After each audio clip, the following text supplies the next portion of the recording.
Երբ 1999 թվականի հոկտեմբերի 27-ին զինված մարդիկ մտան ազգային ժողովի դահլիճ, նրանք սպանեցին ոչ միայն Հայաստանի վարչապետին։ Վազգեն Սարգսյանի գրասենյակի գաղտնի դարակում գտան փաթեթ, որը պետք է բացվեր միայն 2 ամիս անց, դեկտեմբերին։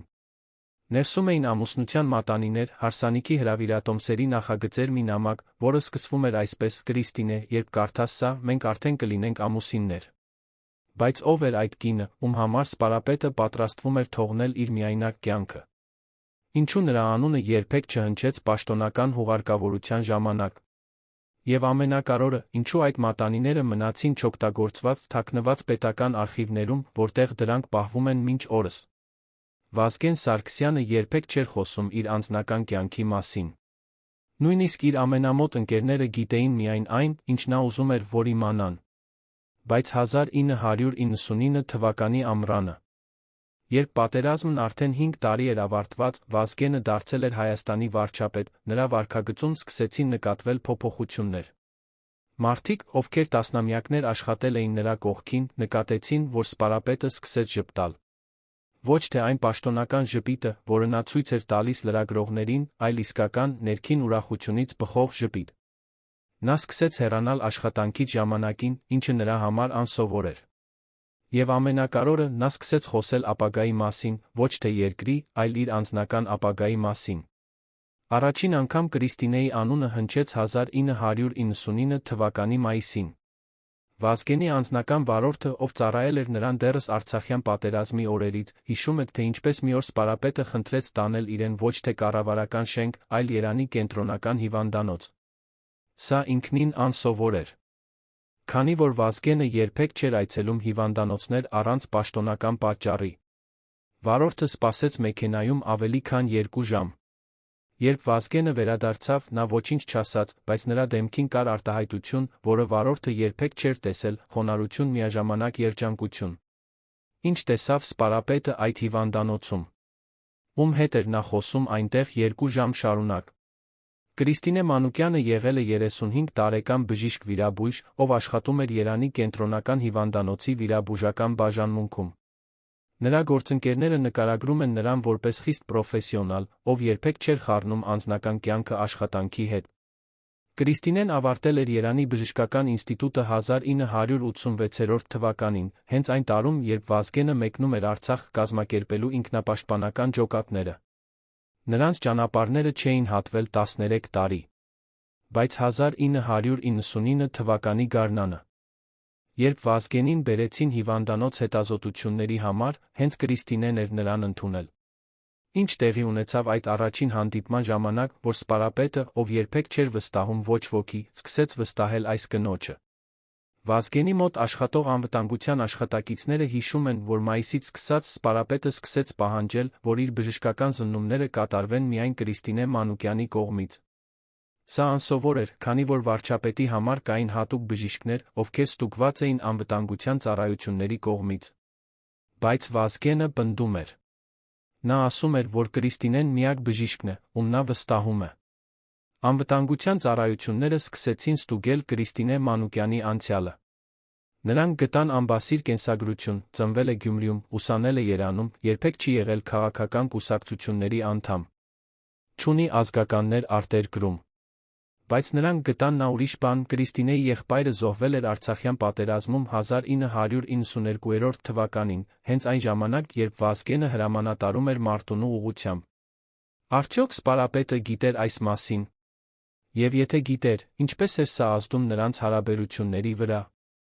Հունիսին Վազգենը սկսեց հրավիրել Կրիստինեին ոչ միայն բժշկական զննումների, այլ նա անձնական զրույցների։ Նրա քարտուղարուհին հիշում է, որ սպարապետը հրահանգ էր տվել, որ երբ Կրիստինե Մանուկյանը գալիս է, ոչ ոք չպետք է խանգարի նրանց։ Նույնիսկ ամենակարևոր զանգերը պետք է սպասեին։ Այս կինը, ում մասին ոչ ոք չգիտեր, ստացավ մուտք դեպի Հայաստանի ամենահզոր մարդու ժամանակը ուշադրությունը։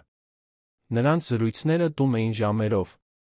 Անվտանգության աշխատակիցները, ովքեր պահպանում էին դռան մոտ, լսում էին ձայներ, երբեմն լուրջ, երբեմն ծիծաղ։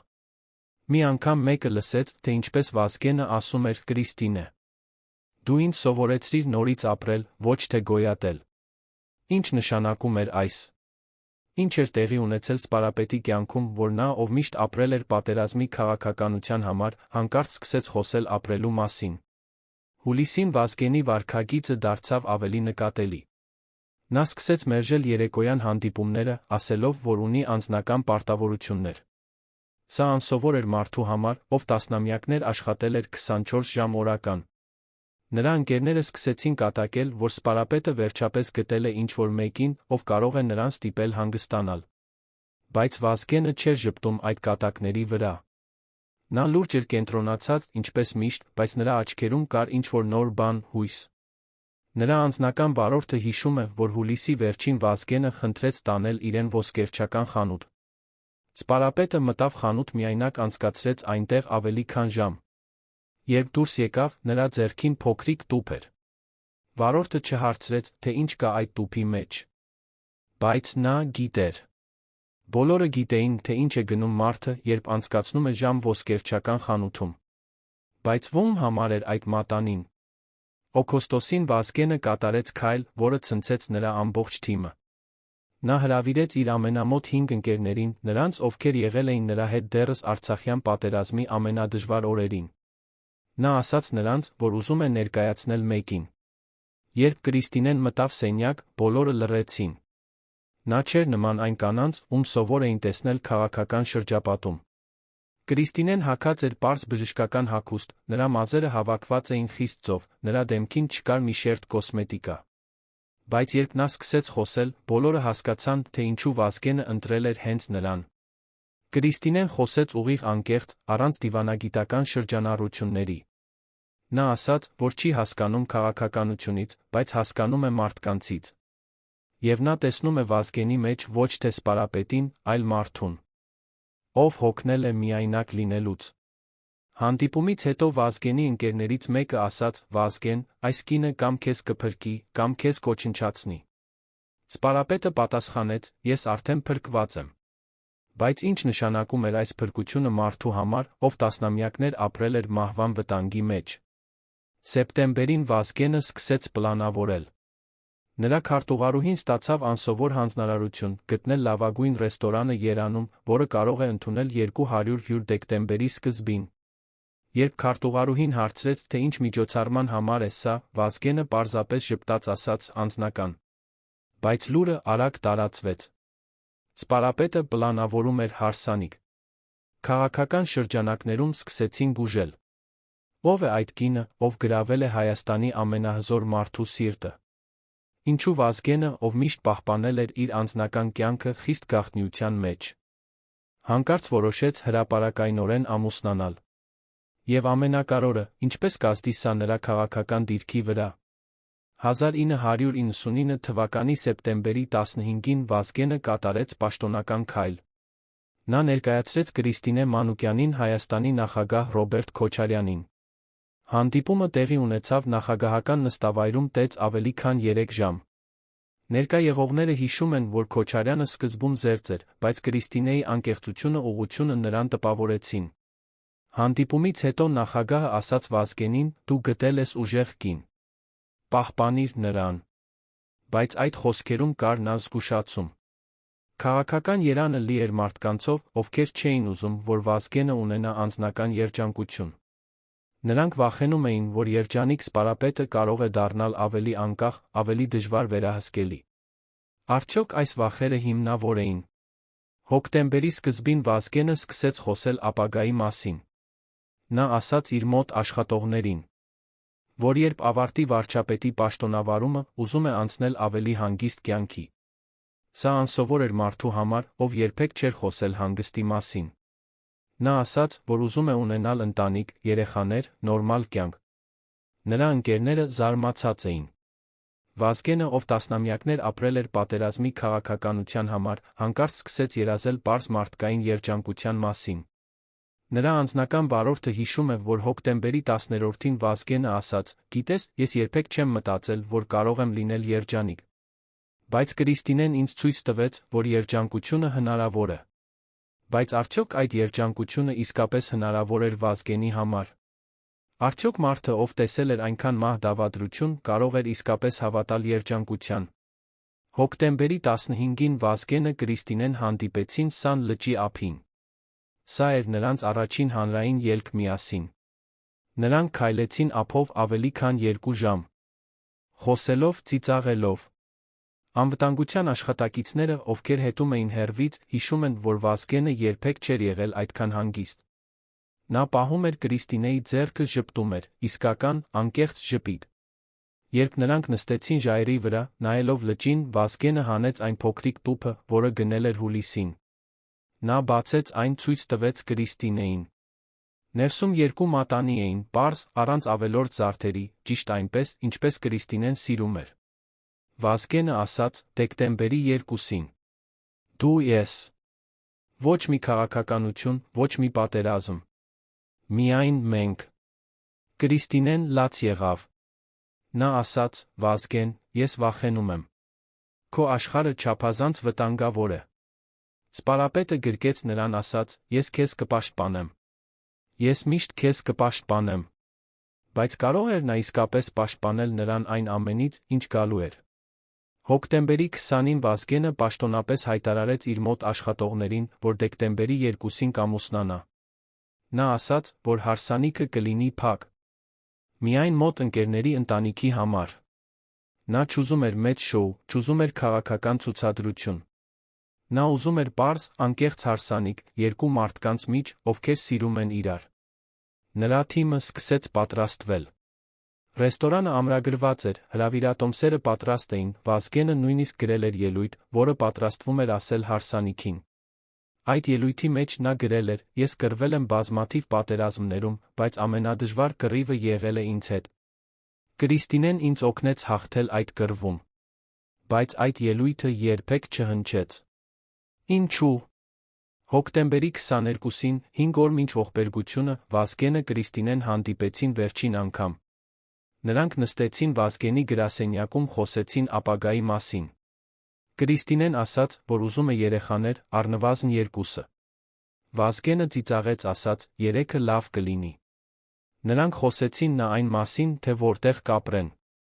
Վազգենը ուզում էր գնել տուն Երանի հանգիստ թաղամասերից մեկում։ Հեռու քաղաքական աղմուկից։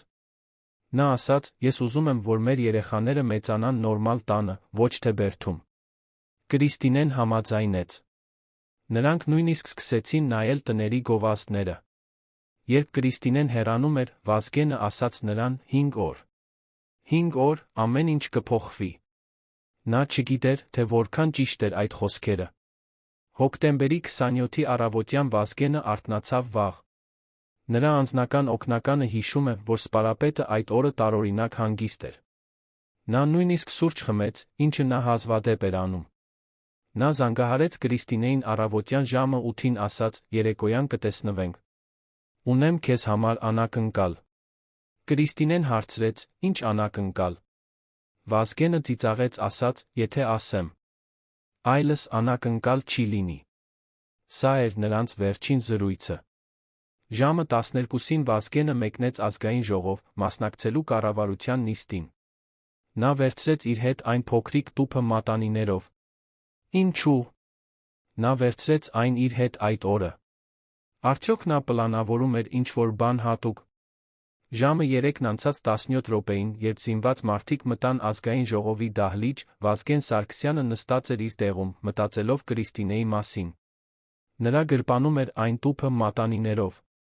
Երբ սկսվեց կրակոցները, Վազգենը փորձեց պաշտպանել ուրիշներին։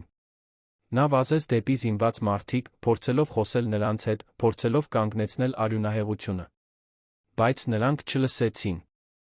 Վազգեն Սարգսյանը ընկավ ժամը 3-ն անցած 20 րոպեին։ Նրա գրպանում դեռ էր այն տուփը մատանիներով։ Երբ անվտանգության աշխատակիցները գտան նրա մարմինը, նրանք գտան այդ տուփը։ Նրանք չգիտեին, թե ինչ անել դրանով։ Ում պետք է տային այդ մատանիները։ Կրիստինե Մանուկյանը լսեց լուրը ժամը 4-ին։ Նա աշխատում էր հիվանդանոցում, երբ նրա գործընկերներից մեկը վազեց, ասաց, ազգային ժողովում կրակոցներ են եղել։ Կրիստինեն անմիջապես հասկացավ։ Նա գիտեր, որ Վազգենը այնտեղ էր։ Նա վազեց դեպի հեռուստացույց, տեսավ լուրերը։ Երբ հաղորդավարը ասաց, որ վարչապետը մահացել է, Կրիստինեն ընկավ գետին։ Նրա գործընկերները փորձեցին օգնել նրան, բայց նա չէր կարող շարժվել։ Նա պարզապես նստած էր գետնին, լաց էր լինում։ Նա չէր կարող հավատալ, որ մարդը, ով խոստացել էր նրան պաշտպանել, այլևս չկա։ Նա չէր կարող հավատալ, որ նրանց հարսանիքը, որը պետք է լիներ 40 օր անց, երբեք չի տեղի ունենա։ Հուղարկավորության օրը Կրիստինե Մանուկյանը չեկավ։ Նա չէր կարող գալ։ Նա չէր կարող տեսնել Վազգենին այդպես։ Նա մնաց տանը, միայնակ, լաց լինելով։ Բայց նա ուղարկեց ծաղիկներ, սպիտակ վարդեր։ Վազգենի սիրելի ծաղիկները։ Ծաղիկների հետ կար փոքրիկ քարտ, որի վրա գրված էր միայն մեկ բառ՝ «Սպասում եմ»։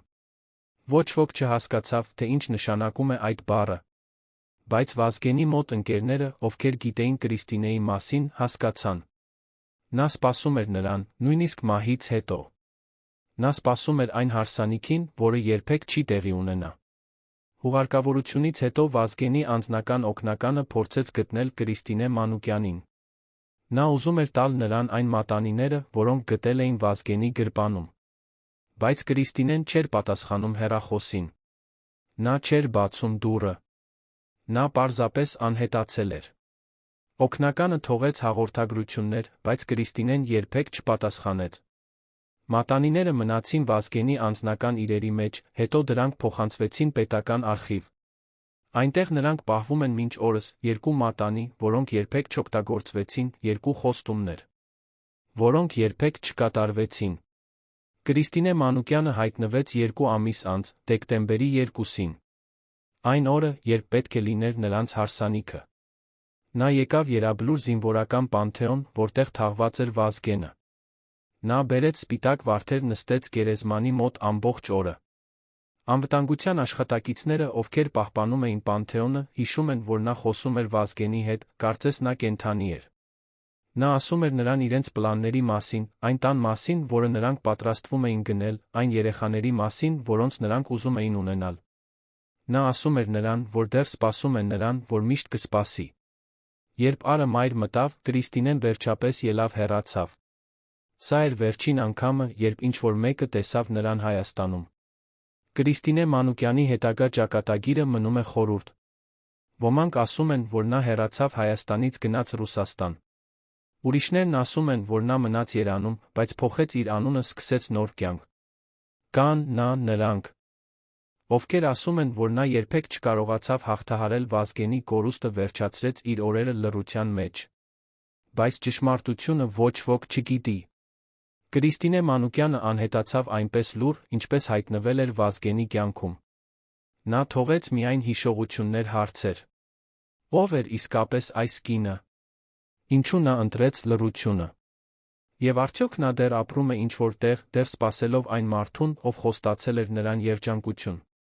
Վազգեն Սարգսյանի գրասենյակում, որը այժմ թանգարան է, կա մի փոքրիկ ցուցափեղկ։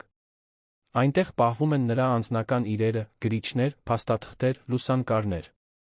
Բայց կա նա մի փոքրիկ տուփ, որը փակ է։ Թանգարանի աշխատակիցները ասում են, որ այդ տուփը երբեք չի բացվել հանրությանը։ Նրանք ասում են, որ ներսում մատանիներ են, բայց ոչ ոք չի կարող հաստատել սա։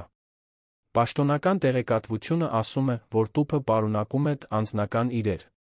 Բայց ինչ անձնական իրեր են այդքան կարևոր, որ դրանք պահվում են փակ տուփում։ Հեռու հանրության աչքերից։ Արդյոք դրանք իսկապես այն մատանիներն են, որոնք Վազգենը պատրաստել էր Կրիստինեի համար։ Եվ եթե այդպես է, ինչու դրանք երբեք չտրվեցին նրան։ 1999 թվականի դեկտեմբերի 2-ին, այն օրը, երբ պետք է լիներ Վազգենի հարսանիքը, Երանում տեղացավ անձր։ Մարդիկ ասում են, որ երկինքը լաց էր լինում այն հարսանիքի համար, որը երբեք չտեղի ունեցավ։ Այն ռեստորանը, որը ամրագրված էր հարսանիքի համար, այդ օրը փակ էր։ Սեղանները, որոնք պատրաստված էին 200 հյուրերի համար, մնացին դատարկ։ Հրավիրատոմսերը, որոնք երբեք չուղարկվեցին, մնացին Վազգենի գրասենյակի դարակում։ Եվ Կրիստինե Մանուկյանը, կինը, ով պետք է լիներ սպարապետի կինը, նստած էր Երաբլուրում, խոսելով մարդու հետ, ով այլևս չէր կարող պատասխանել։ Վազգենի մոտ ընկերները, ովքեր գիտեին Կրիստինեի մասին, երբեք չխոսեցին հանրորեն նրա մասին։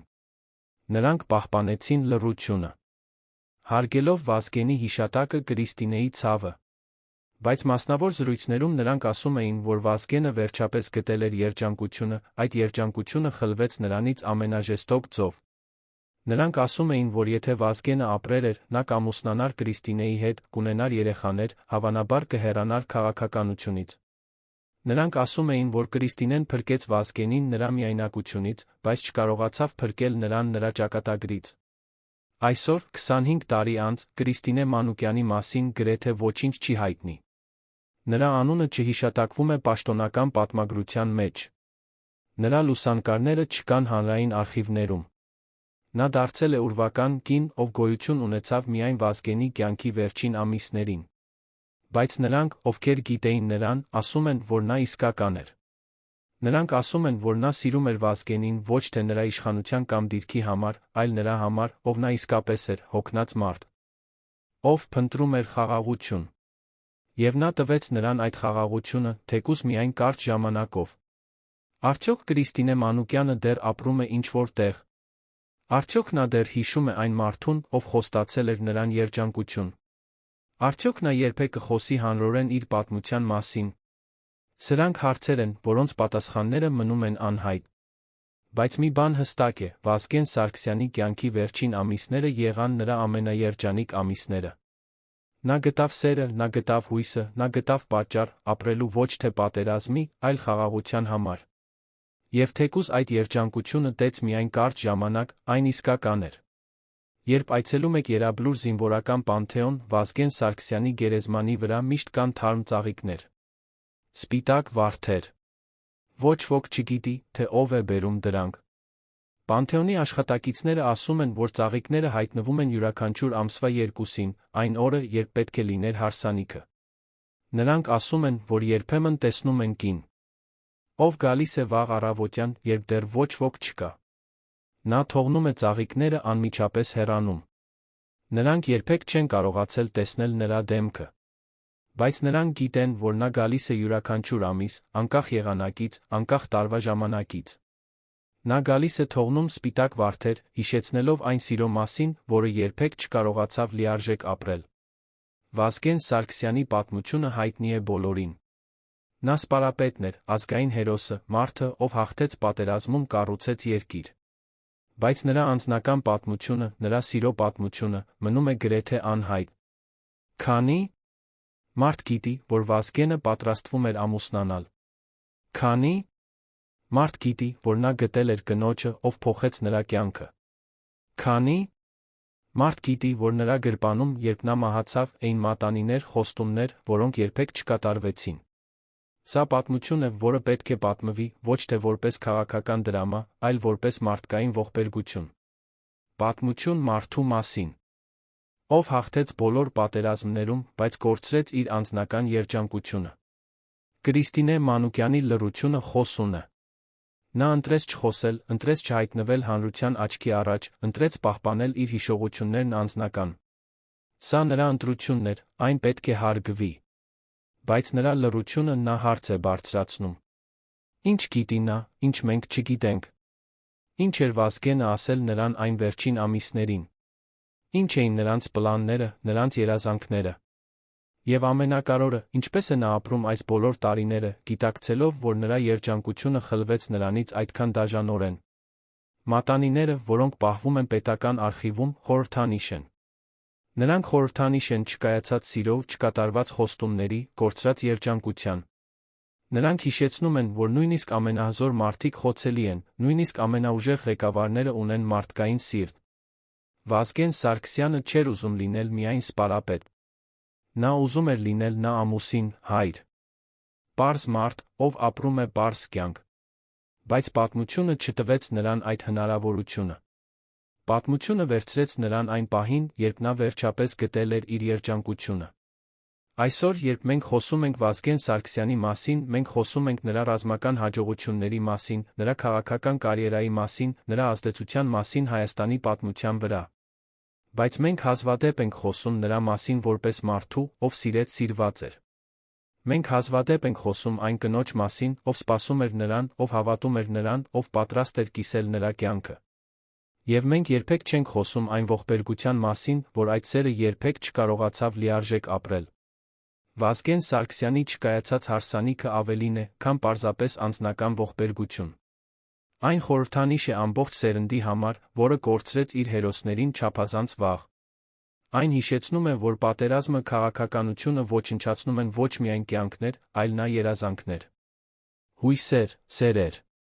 Այն հիշեցնում է, որ յուրաքանչյուր զոհի հետում կա ոչ միայն հերոսական պատմություն, այլ նա անձնական ողբերգություն, ընտանիք, որը երբեք չստեղծվեց, երեխաներ, որոնք երբեք չծնվեցին, երջանկություն, որը երբեք չապրվեց։ Արդյոք Կրիստինե Մանուկյանը երբեք կխոսի։ Արդյոք նա երբեք կպատմի իր պատմությունը։ Սա հարց է, որի պատասխանը գիտի միայն նա։ Բայց նույնիսկ եթե նա երբեք չխոսի, նրա պատմությունը արդեն պատմված է։ Այն պատմված է այն սպիտակ վարդերով, որոնք հայտնվում են Վազգենի գերեզմանի վրա յուրաքանչյուր ամիս։ Այն պատմված է այն մատանիներով, որոնք պահվում են արխիվում։ Այն պատմված է այն լռությամբ, որը շրջապատում է նրա անունը։ Եվ այն պատմված է այն ցավով, որը դեռ զգացվում է 25 տարի անց։ Վազգեն Սարգսյանը հաղթեց պատերազմում, բայց չկարողացավ հաղթել իր անձնական երջանկության համար։ Նա կառուցեց երկիր, բայց չկարողացավ կառուցել ընտանիք։ Նա փրկեց հազարավոր կյանքեր, բայց չկարողացավ փրկել իր սեփական ապագան։ Եվ Կրիստինե Մանուկյանը, կինը, ով սպասում էր նրան, մնաց միայնակ իր հիշողությունների չկատարված երազանքների հետ։ Սա պատմություն է, որը պետք է հիշվի, ոչ թե որպես քաղաքական դրամա, այլ որպես մարդկային ողբերգություն։ Պատմություն սիրո մասին, որը գտնվեց չափազանց ուշ, կորավ չափազանց վաղ։ 1999 թվականի նոյեմբերի սկզբին, երբ Հայաստանը դեռ լաց էր լինում իր կորցրած ղեկավարների համար, մի փոքրիկ խումբ մարդիկ հավաքվեց Վազգենի գրասենյակում։ Նրանք եկել էին հավաքելու նրա անձնական իրերը, փաստաթղթերը, այն ամենը, ինչ պետք է փոխանցվեր արխիվ կամ ընտանիքին։ Երբ նրանք բացեցին նրա գրասեղանի գաղտնի դարակը, գտան ավելին, քան սպասում էին։ Այնտեղ էր ամբողջ պլանավորված հարսանիքի փաթեթը, հրավիրատոմսերի նախագծեր, ռեստորանի պայմանագիր, նույնիսկ ցուցակ երաժիշտների, որոնց Վազգենը ուզում էր հրավիրել։ Կար նա ձեռագիր նամակ, որը սպարապետը գրել էր Կրիստինեին, բայց երբեք չէր հասցրել տալ։ Այդ նամակում նա գրել էր. «Ես ապրել եմ 45 տարի առանց քեզ, դրանք եղել են ամենաերկար տարիները։ Հիմա, երբ գտել եմ քեզ, ես վերջապես հասկանում եմ, թե ինչու եմ ապրել այդ բոլոր տարիները, որպեսզի հանդիպեմ քեզ»։ Ով կարող էր կարդալ այս տողերը առանց արցունքների։ Ինչու այս նամակը երբեք չհասավ իր հասցեատիրոջը։ Նամակի հետ միասին գտան նա լուսանկարներ։ Դրանք չէին պաշտոնական լուսանկարներ, որոնք սովոր էին տեսնել Վազգենի արխիվում։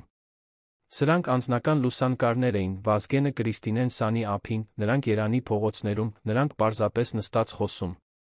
Յուրաքանչյուր լուսանկարում Վազգենը տարբեր էր։ Նա չէր այն խիստ, անթափանց սպարապետը, ում բոլորը ճանաչում էին։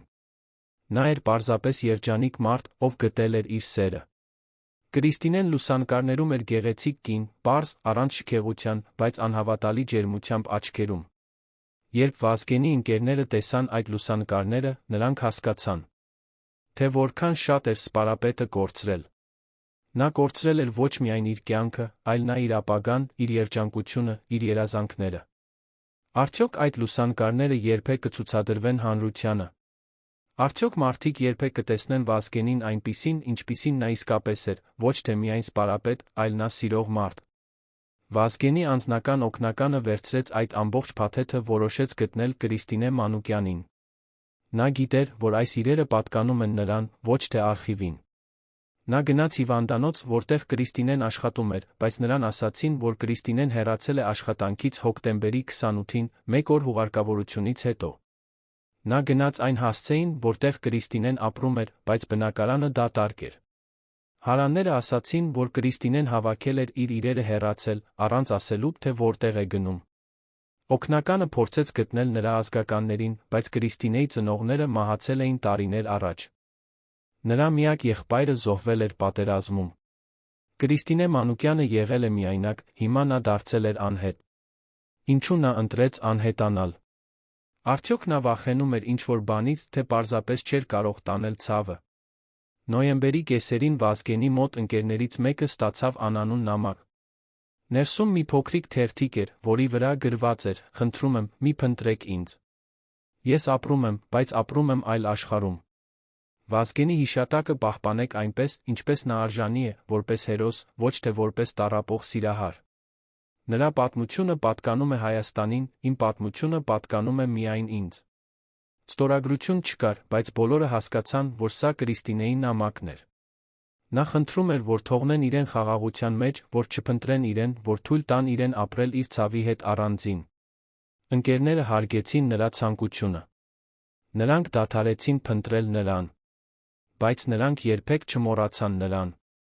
Նրանք երբեք չմոռացան այն կնոջը, ով փոխեց Վազգենի կյանքը վերջին ամիսներին։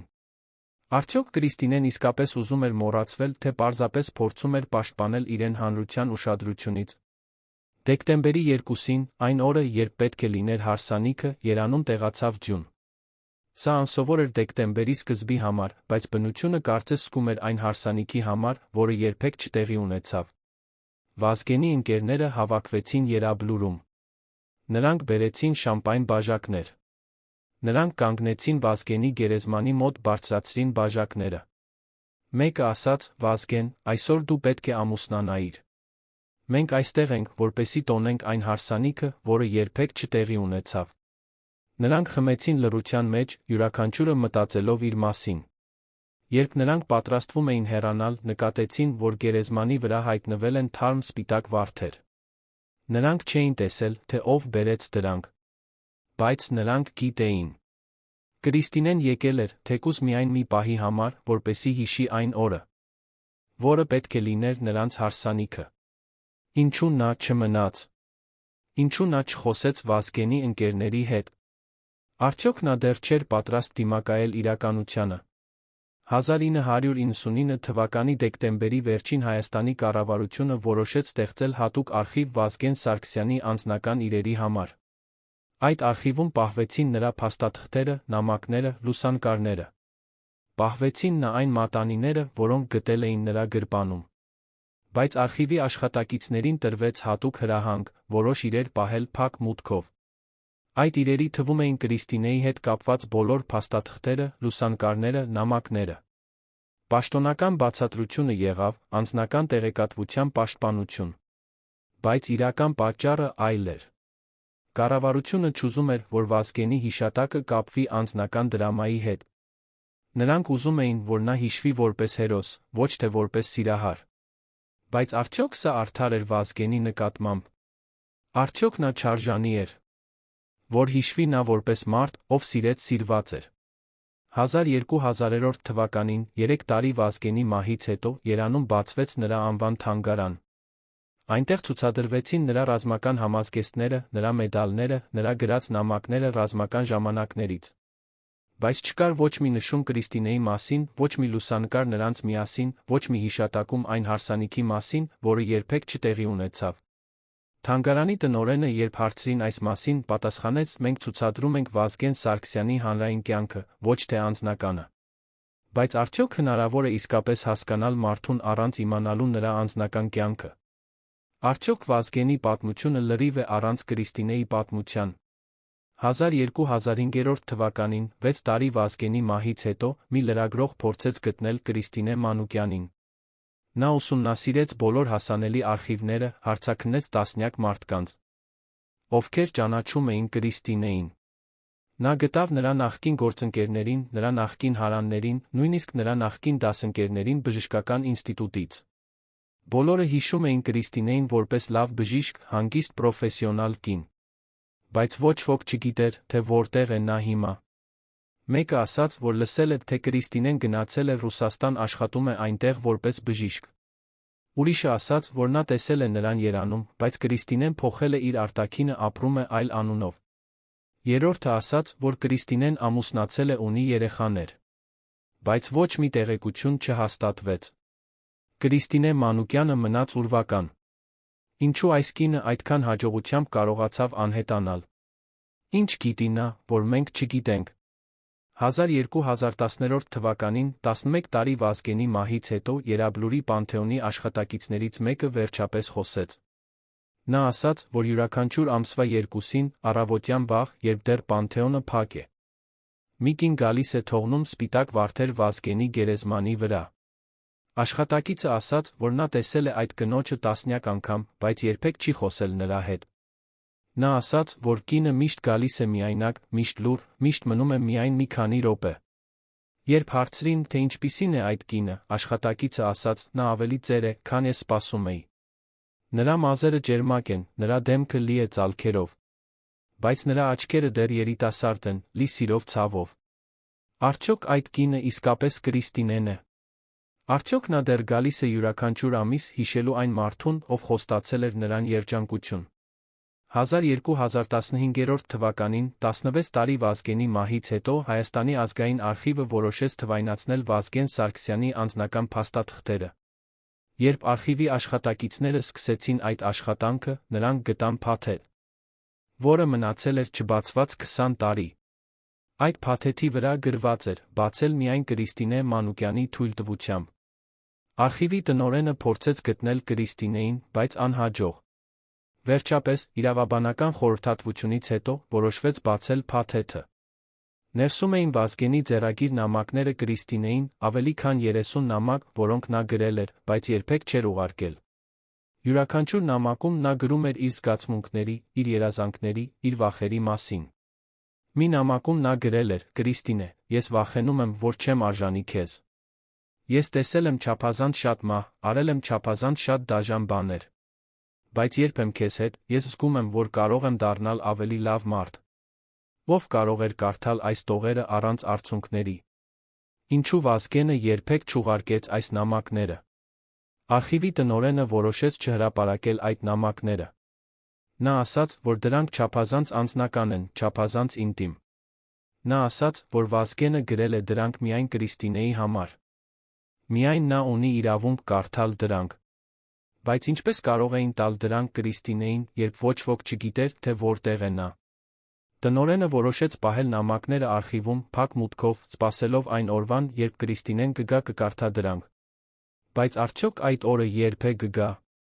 Արդյոք Կրիստինեն երբեք կվերադառնա պահանջելու այն նամակները, որոնք գրվել են նրա համար 20 տարի առաջ։ 1219 թվականին, 20 տարի Վազգենի մահից հետո, Հայաստանում կազմակերպվեց հատուկ միջոցառում նրա հիշատակին նվիրված։ Եկան նրա նախկին ընկերները, նրա զինվորական ընկերները, քաղաքական գործիչները։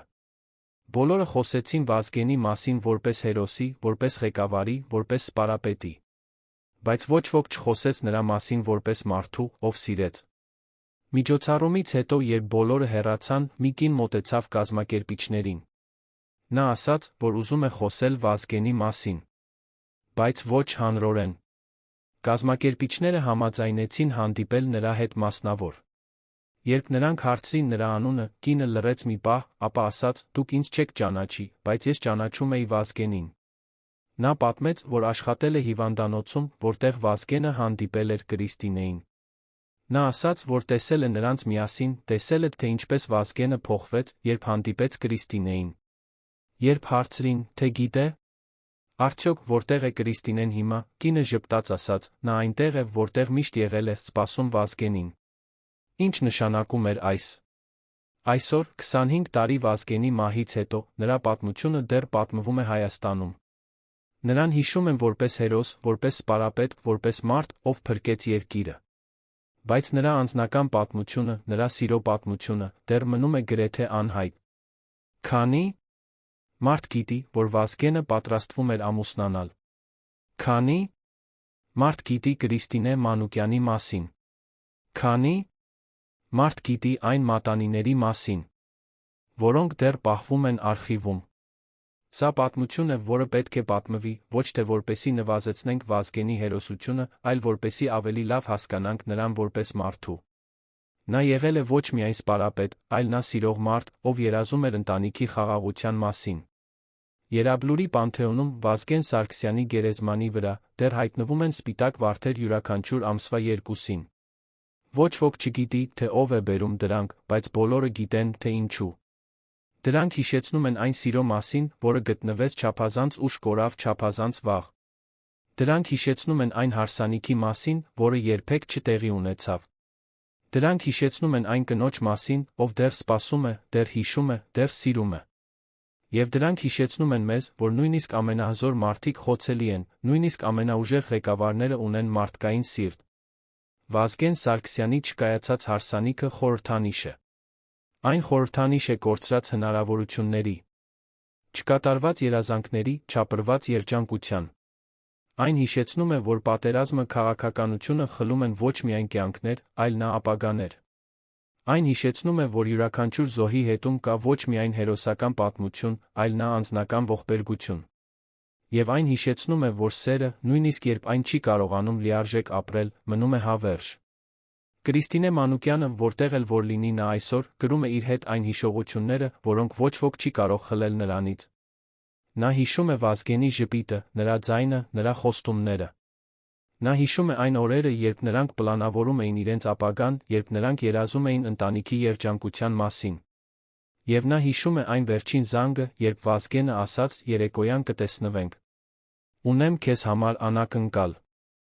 Այդ անակնկալը երբեք չտրվեց։ Այդ երեկոն երբեք չեկավ։ Բայց սերը, որը նրանք կիսեցին, մնաց հավերժ։ Արդյոք Կրիստինե Մանուկյանը երբեք կվերադառնա։ Արդյոք նա երբեք կխոսի իր պատմության մասին։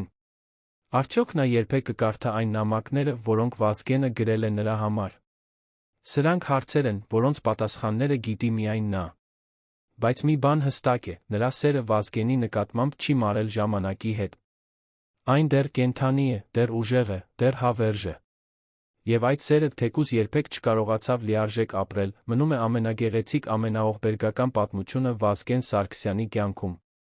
Վազգենի անձնական օգնականը, ով տասնամյակներ ծառայել էր նրան, հիշում է 1201 թվականի մի տարօրինակ դեպք։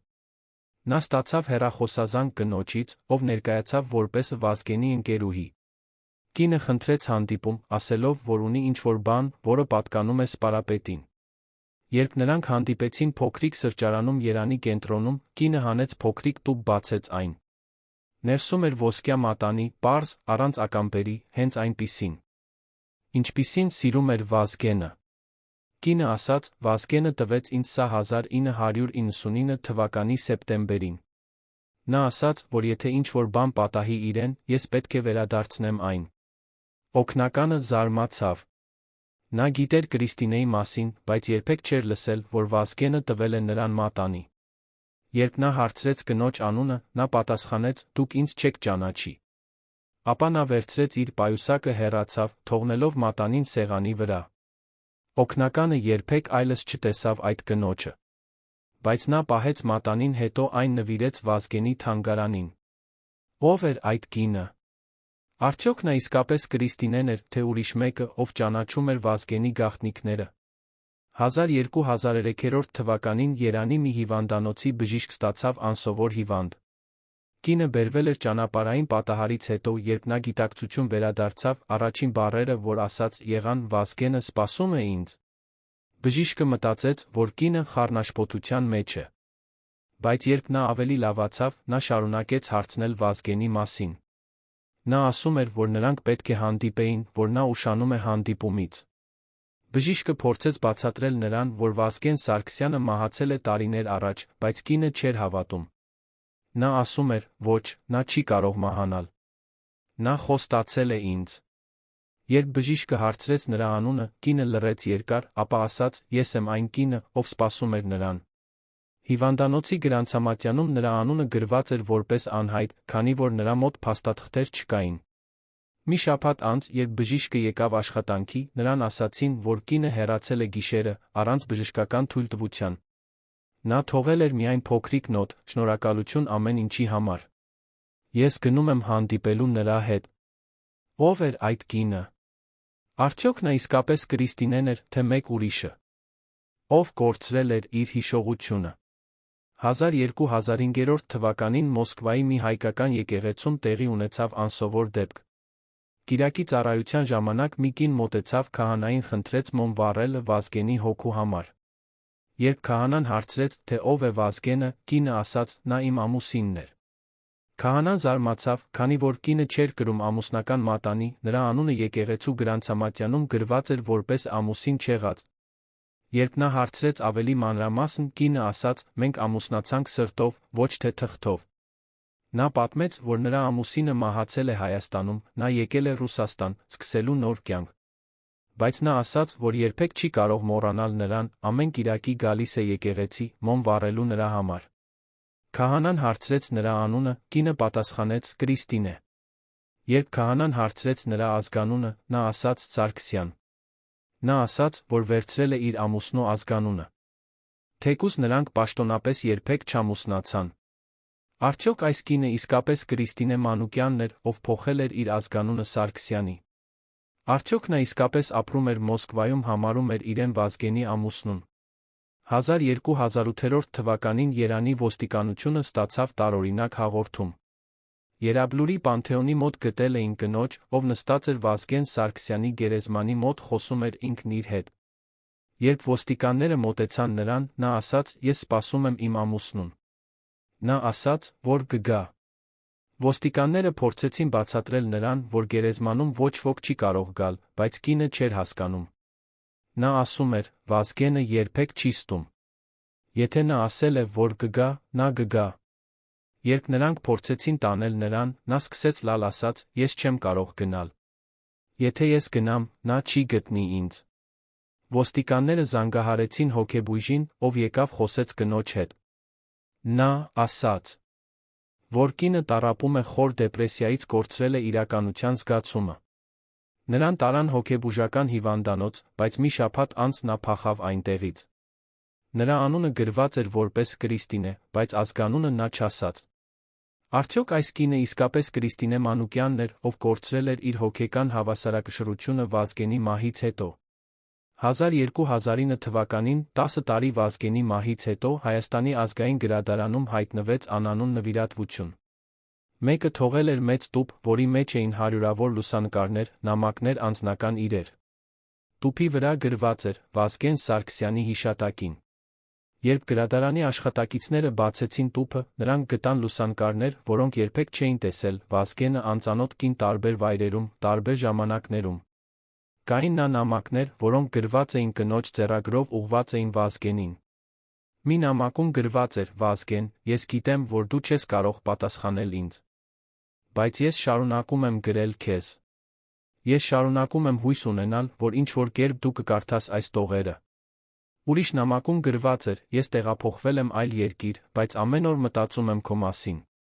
Ես փորձում եմ սկսել նոր կյանք, բայց չեմ կարողանում մոռանալ քեզ»։ Գրադարանի տնօրենը փորձեց գտնել այն մարդուն, ով թողել էր այդ տուփը, բայց անհաջող։ Անվտանգության տեսախցիկները ցույց էին տալիս միայն կնոջ, ով եկել էր գիշերը, թողել էր տուփը դռան մոտ։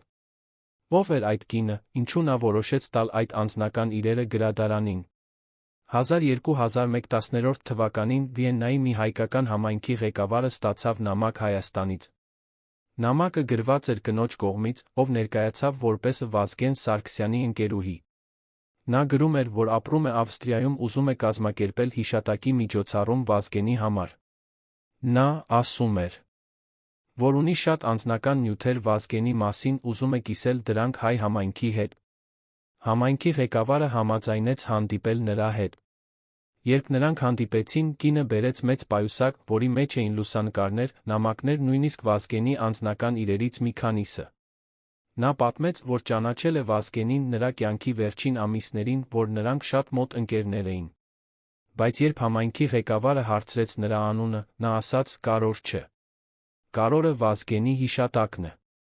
Միջոցառումը տեղի ունեցավ, կինը խոսեց Վազգենի մասին այնպես, կարծես շատ լավ ճանաչեր նրան։ Նա պատմեց մանրամասներ նրա անձնական կյանքից, որոնք ոչ ոք չգիտեր։ Բայց միջոցառումից հետո նա անհետացավ, ոչ ոք այլս չտեսավ նրան։ Արդյոք այս կինը Կրիստինեն էր, ով ապրում էր Ավստրիայում, փորձում էր պահպանել Վազգենի հիշատակը։ 1212 թվականին, 13 տարի Վազգենի մահից հետո, Երանի մի ծերանոցում հայտնվեց անծանոթ կին։ Նա ասաց,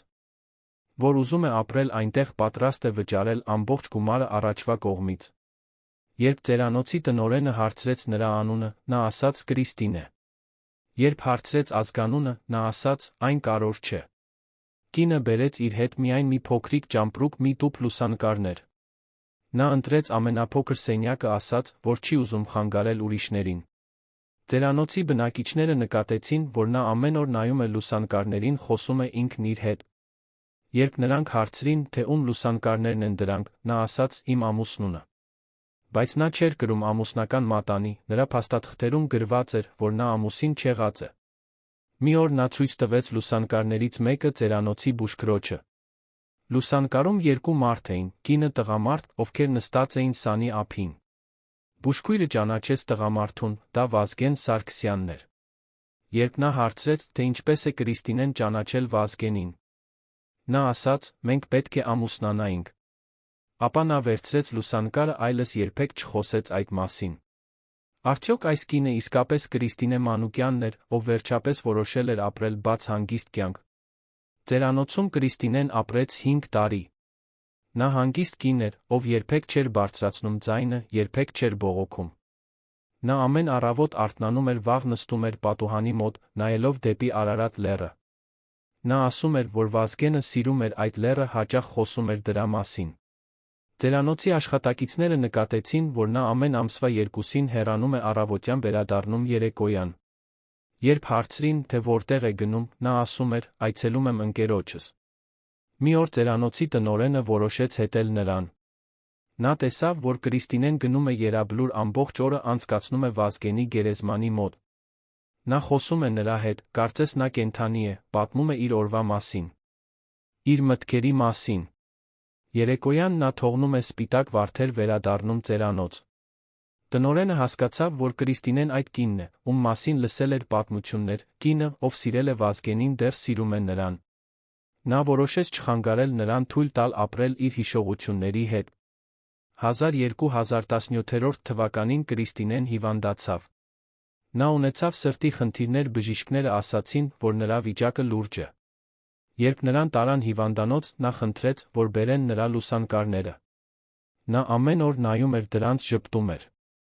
Բժիշկները ասում էին, որ նա պայքարում է, բայց նրա սիրտը հոգնել է։ Մի օր նա կանչեց բուժքրոջը, ասաց, ես պատրաստ եմ գնալ։ Վազգենը սպասում է ինձ։ Բուժքույրը փորձեց նրան մխիթարել, բայց Կրիստինեն ժպտաց, ասաց, մի վախենա։ Ես երջանիկ եմ։ Վերջապես ես կհանդիպեմ նրա հետ։ Այդ գիշերը Կրիստինեն մահացավ քնի մեջ։ Նրա ձեռքում էր Վազգենի լուսանկարը, նրա դեմքին խաղաղ ժպիտ էր։ Բժիշկները ասացին, որ նա մահացել է խաղաղությամբ, առանց ցավի։ Նրա վերջին խոսքերը եղան, Վազգեն, ես գալիս եմ։ Կրիստինե Մանուկյանի հուղարկավորությունը տեղի ունեցավ լուռ։ Եկան միայն ծերանոցի աշխատակիցները, մի քանի մարդիկ, ովքեր ճանաչում էին նրան։ Բայց անսպասելիորեն եկան նա մարդիկ, ովքեր ասացին, որ եղել են Վազգենի ընկերները։ Նրանք բերեցին սպիտակ վարդեր, կանգնեցին լուռ։ Մեկը ասաց, Կրիստինե, շնորհակալություն, որ սիրեցիր մեր Վազգենին։ Ուրիշը ասաց, հիմա դուք միասին եք, ինչպես միշտ երազել եք։ Նրան թաղեցին Երանի գերեզմանատանը, ոչ հեռու Երաբլուրից։ Նրա գերեզմանի վրա գրեցին միայն Կրիստինե, ով սիրեց, սիրված էր։ Ամսաթիվ չգրեցին, քանի որ ոչ ոք չգիտեր նրա ճշգրիտ ծննդյան թվականը։ Բայց գրեցին մի բան, որը բոլորը հասկացան, սպասում է հանդիպմանը։ Կրիստինեի մահից հետո նրա անձնական իրերը փոխանցվեցին Վազգենի թանգարանին։ Այնտեղ գտան ավելի քան 100 լուսանկար Վազգենի հետ, տասնյակ նամակներ, որոնք նա գրել էր նրան։ Բայց երբեք չէր ուղարկել մի փոքրիկ օրագիր, որտեղ նա ամեն օր գրում էր իր մտքերը Վազգենի մասին։ Օրագրի վերջին գրառումը եղավ, ես հոգնել եմ սպասելուց։ Ես գիտեմ, որ Վազգենը կհասկանա։ Նա միշտ ասում էր, որ սերը ավելի ուժեղ է մահից։ Հիմա ես կիմանամ, արդյոք դա ճիշտ է։ Թանգարանի տնօրենը որոշեց ցուցադրել այդ իրերը հատուկ ցուցահանդեսում, Վազգեն Սարգսյանի անհայտ սերը։ Ցուցահանդեսը բացվեց 1218 թվականին, դարձավ ամենաայցելվող ցուցահանդեսը թանգարանի պատմության մեջ։ Մարդիկ գալիս էին տեսնելու այն սերը, որը գտնվեց չափազանց ուշ, կորավ չափազանց վաղ։ Այսօր, երբ այցելում եք Վազգեն Սարգսյանի թանգարանը, կարող եք տեսնել հատուկ սենյակ, որը նվիրված է նրա անձնական կյանքին։ Այնտեղ են Կրիստինեի լուսանկարները, նրանց միասին անցկացրած օրերի հիշատակները, այն մատանիները, որոնք երբեք չօգտագործվեցին։ Սենյակի պատին գրված է Վազգենի վերջին նամակից մի հատված. «Կրիստինե, դու ինձ սովորեցրիր, որ կյանքը ավելին է, քան պարզապես գոյատում։ Դու ինձ սովորեցրիր սիրել»։ Այցելուները հաճախ լաց են լինում, երբ կարդում են այս տողերը։ Նրանք հասկանում են, որ Վազգենը եղել է ոչ միայն սպարապետ, այլ նա սիրող մարդ, ով երազել է պարզ երջանկության մասին։ Կրիստինե Մանուկյանի պատմությունը ավարտվեց, բայց նրա սերը Վազգենի նկատմամբ մնաց հավերժ։ Նա ապրեց 28 տարի առանց նրա, բայց երբեք չմոռացավ նրան։ Նա պահպանեց իր սերը մաքուր անկեղծ, նույնիսկ երբ ամբողջ աշխարհը մոռացել էր նրա գոյության մասին։ Նրա պատմությունը հիշեցնում է մեզ, որ սերը ամենաուժեղ ուժն է աշխարհում, նույնիսկ մահը չի կարող այն ոչնչացնել։ Վազգենի Կրիստինեի սերը մնաց անավարտ այս աշխարհում, բայց ով գիտե, թե ինչ է տեղի ունենում այն աշխարհում, որտեղ չկա ժամանակ, չկա տարածություն, չկա բաժանում։ Գուցե այնտեղ նրանք վերջապես միասին են, գուցե այնտեղ նրանց հարսանիքը վերջապես տեղի ունեցավ, գուցե այնտեղ նրանք ապրում են այն երջանկությունը, որը չկարողացան ապրել այստեղ։ 1219 թվականին, 20 տարի Վազգենի մահից հետո, Երանի պետական համալսարանի պատմության ֆակուլտետի ուսանողուհին սկսեց հետազոտություն Վազգեն Սարգսյանի անձնական կյանքի մասին։ Նրա անունը Անի էր, նա ծնվել էր 1200 թվականին, 3 տարի Վազգենի մահից հետո։ Անին երբեք չէր տեսել սպարապետին կենդանի, բայց նրա պատմությունը միշտ հետաքրքրել էր նրան։ Երբ նա սկսեց ուսումնասիրել արխիվները, գտավ հղումներ Կրիստինե Մանուկյանի մասին, բայց շատ քիչ կոնկրետ տեղեկություններ։ Անին որոշեց գտնել ճշմարտությունը։ Նա սկսեց հարցազրույցներ վերցնել մարդկանցից, ովքեր ճանաչել էին Վազգենին Կրիստինեին։ Նա գտավ Վազգենի նախկին վարորդին, ով այժմ 85 տարեկան էր, բայց դեռ հստակ հիշում էր այն օրերը։ Վարորդը պատմեց նրան մանրամասներ, որոնք երբեք չէին հրապարակվել։ Նա պատմեց, թե ինչպես Վազգենը փոխվեց, երբ հանդիպեց Կրիստինեին, թե ինչպես նա սկսեց ժպտալ, թե ինչպես նա սկսեց խոսել ապագայի մասին։ Վարորդը ասաց. «Ես տեսա Վազգենին երջանիկ միայն այդ վերջին ամիսներին։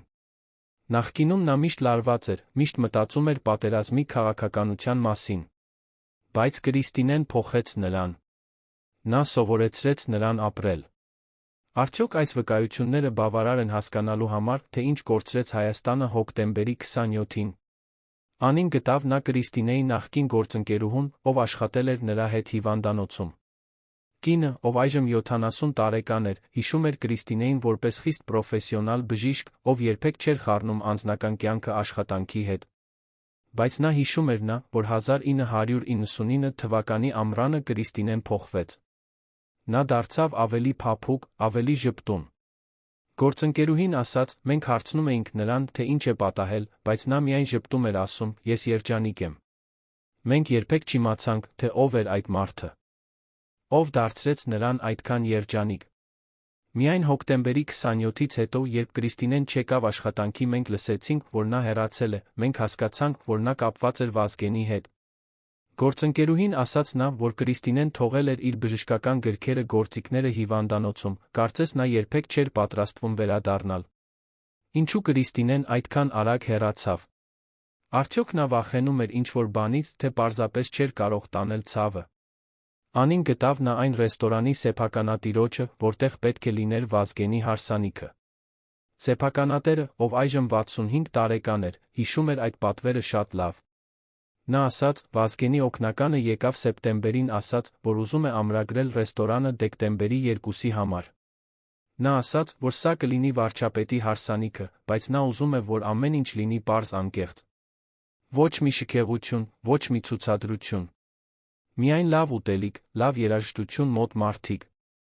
Սեփականատերը ասաց, որ նրանք պատրաստել էին ամեն ինչ, ծաղիկներ, սեղաններ, երաժշտական համույթ։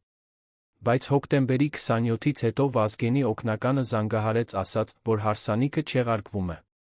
Սեփականատերը ասաց. «Ես լսեցի նրա ձայնում ցավը։ Նա չէր բացատրում, ինչու է հարսանիքը չեղարկվում, բայց ես հասկացա։ Ես լսել էի լուրերը։ Ես գիտեի, որ Վազգենը այլս չկա»։ Սեփականատերը ասաց, որ դեկտեմբերի 2-ին, այն օրը, երբ պետք է լիներ հարսանիքը, նա փակեց ռեստորանը, վառեց մոմ Վազգենի հիշատակին։ Արդյոք այս փոքրիկ ժեստը կարող էր մխիթարել Կրիստինեին, եթե նա իմանար այդ մասին։ Անին գտավ նա այն ոսկերչին, ով վաճառել էր մատանիները Վազգենին։ Ոսկերիչը, ով այժմ 70 տարեկան էր, հիշում էր այդ գործարքը շատ լավ։ Նա ասաց. Վազգենը եկավ հուլիսի վերջին։ Նա եկավ միայնակ, առանց անվտանգության աշխատակիցների, ինչը անսովոր էր նրա համար։ Նա ասաց, որ ուզում է գնել 2 մատանի, պարզ, առանց ակամբերի, առանց ավելորդ զարդերի։ Ես ցույց տվեցի նրան տարբեր տարբերակներ, բայց նա ընտրեց ամենապարզները։ Նա ասաց. այն կինը, ում համար ես գնում եմ սրանք, չի սիրում շքեղությունը։ Նա սիրում է պարզությունը, անկեղծությունը։ Ոսկերիչը ասաց նա, որ Վազգենը խնդրեց փորագրել մատանիների ներսում մի բառ հավերժ։ Նա ասաց. երբ ես փորագրեցի այդ բառը, Վազգենը ժպտաց ասաց. սա խոստումն է, որը ես պատրաստ եմ պահել։ Ոսկերիչը ասաց, որ երբ լսեց Վազգենի մահվան մասին, նա լաց եղավ, մտածելով այն մատանիների մասին, որոնք երբեք չօգտագործվեցին։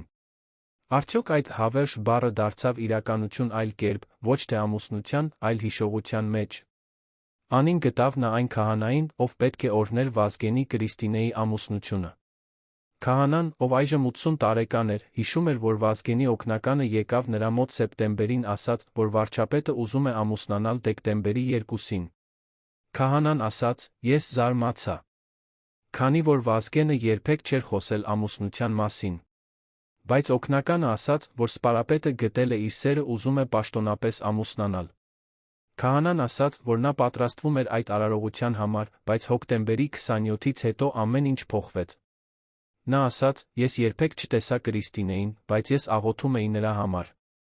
Ես աղոթում էի, որ նա գտնի խաղաղություն ուժ շարունակելու ապրել։ Քահանան ասաց նա, որ դեկտեմբերի 2-ին, այն օրը, երբ պետք է լիներ հարսանիքը, նա կատարեց հատուկ պատարագ Վազգենի Կրիստինեի համար։ Նա ասաց. ես աղոթեցի, որ նրանք միանան երկնքում, քանի որ երկրի վրա նրանք չկարողացան միանալ։ Արդյոք այդ աղոթքները հասան երկինք։ Անին գտավ նա այն լուսանկարիչին, ով պետք է լուսանկարեր Վազգենի հարսանիքը։ Լուսանկարիչը, ով այժմ 50 տարեկան էր, հիշում էր, որ Վազգենի օգնականը եկավ նրա մոտ հոկտեմբերի սկզբին ասաց, որ ուզում է պատվիրել լուսանկարահանում դեկտեմբերի 2-ի համար։ Լուսանկարիչը ասաց, օգնականը ասաց, որ սա կլինի վարչապետի հարսանիքը, բայց նա ուզում է, որ լուսանկարները լինեն բնական, ոչ թե պոզավորված։ Նա ուզում էր, որ ես բռնեմ իսկական պահերը, ժպիտները, հայացքները, սերը։ Լուսանկարիչը ասաց, որ նա պատրաստվում էր այդ աշխատանքի համար, բայց հոկտեմբերի 27-ից հետո ամեն ինչ ավարտվեց։ Նա ասաց. ես երբեք չկարողացա լուսանկարել այդ հարսանիքը, բայց ես երբեք չմոռացա այն։ Ամեն տարի դեկտեմբերի 2-ին ես մտածում եմ այն լուսանկարների մասին, որոնք երբեք չեղան։ Լուսանկարիչը ասաց նա, որ նա պահպանել է այն պայմանագիրը, որը ստորագրել էր Վազգենի օգնականի հետ։ Նա ասաց. սա հիշեցնում է ինձ, որ կյանքը կարող է փոխվել մի վայրկյանում, մենք երբեք չպետք է վերցնենք երջանկությունը որպես ինքնըստինքյան։ Արդյոք այս դասը բավարար է մեզ համար։ Անին գտավ նա այն երաժիշտներին, ովքեր պետք է նվագեին Վազգենի հարսանիքում։ Երաժիշտներից մեկը, ով այժմ 60 տարեկան էր, հիշում էր, որ Վազգենի օգնականը եկավ նրանց մոտ հոկտեմբերի սկզբին ասաց, որ վարչապետը ուզում է, որ նրանք նվագեն նրա հարսանիքում։ Երաժիշտը ասաց. օգնականը տվեց մեզ երգերի ցուցակ, որը Վազգենը ինքը կազմել էր։ Այդ ցուցակում էին հայկական ավանդական երգեր, բայց նա ռոմանտիկ երգեր սիրո մասին։ Մենք զարմացանք, քանի որ Վազգենը երբեք չէր ցույց տվել, որ սիրում է այդպիսի երաժշտություն։ Երաժիշտը ասաց, որ նրանք պատրաստվում էին այդ համերգի համար, բայց հոկտեմբերի 27-ից հետո ամեն ինչ չեղարկվեց։ Նա ասաց. մենք երբեք չնվագեցինք այդ երգերը հարսանիքում, բայց մենք նվագեցինք դրանք Վազգենի հուղարկավորության ժամանակ։ Մենք նվագեցինք դրանք որպես հարգանք նրա հիշատակին նրա սիրո նկատմամբ։ Երաժիշտը ասաց նա, որ ամեն տարի դեկտեմբերի 2-ին նրանք հավաքվում են նվագում են այդ երգերը, հիշելով այն հարսանիքը, որը երբեք չտեղի ունեցավ։ Արդյոք այս ավանդույթը կշարունակվի հավերժ։ Անին գտավ նա այն կինը, ով պետք է կարեր Կրիստինեի հարսանեկան զգեստը։ Կինը, ով այժմ 70 տարեկան էր, հիշում էր, որ Կրիստինեն եկավ նրա մոտ սեպտեմբերի վերջին ասաց, որ ուզում է պատվիրել հարսանեկան զգեստ։ Կինը ասաց. Կրիստինեն ուզում էր պարզ զգեստ, առանց ավելորդ զարդերի, առանց երկար պոչի։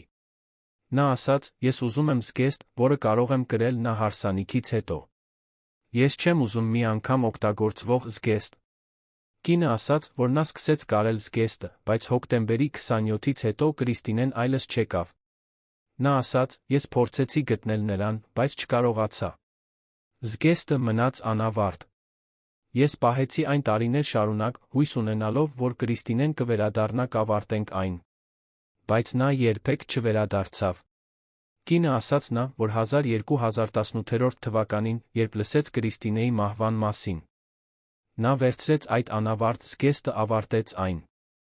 Նա ասաց, ես ավարտեցի զգեստը տարա այն Կրիստինեի գերեզման։ Ես թողեցի այն այնտեղ որպես նվեր, այն հարսանիքի համար, որը երբեք չտեղի ունեցավ։ Արդյոք այդ զգեստը դեռ այնտեղ է, թաղված Կրիստինեի հետ։ Անին ավարտեց իր հետազոտությունը գրեց մագիստրոսական թեզ Վազգեն Սարգսյանի Կրիստինե Մանուկյանի սիրո պատմության մասին։ Թեզը պաշտպանվեց 1222 թվականին ստացավ բարձրագույն գնահատականը։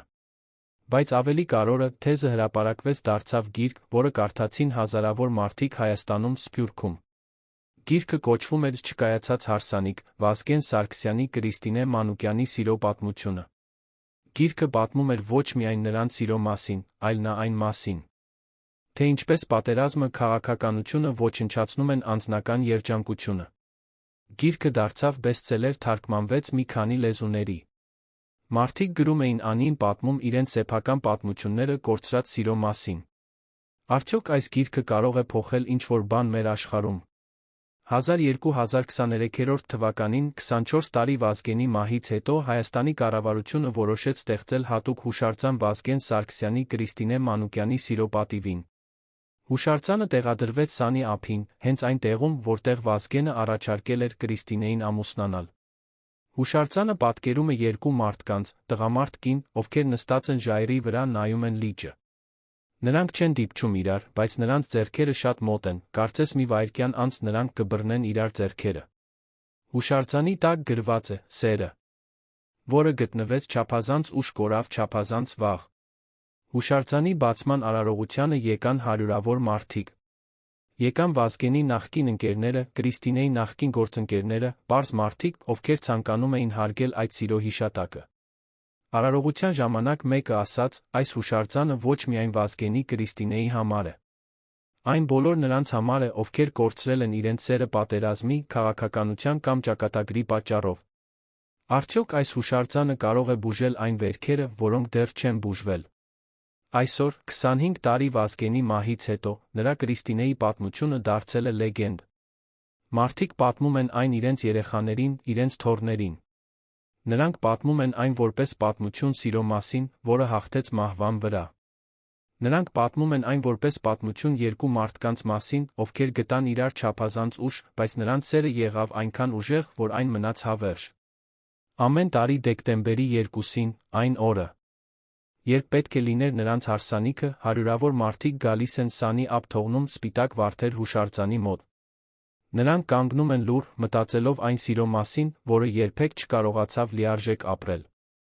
Նրանք մտածում են նա իրենց սեփական սիրո մասին գնահատում են այն, ինչ ունեն։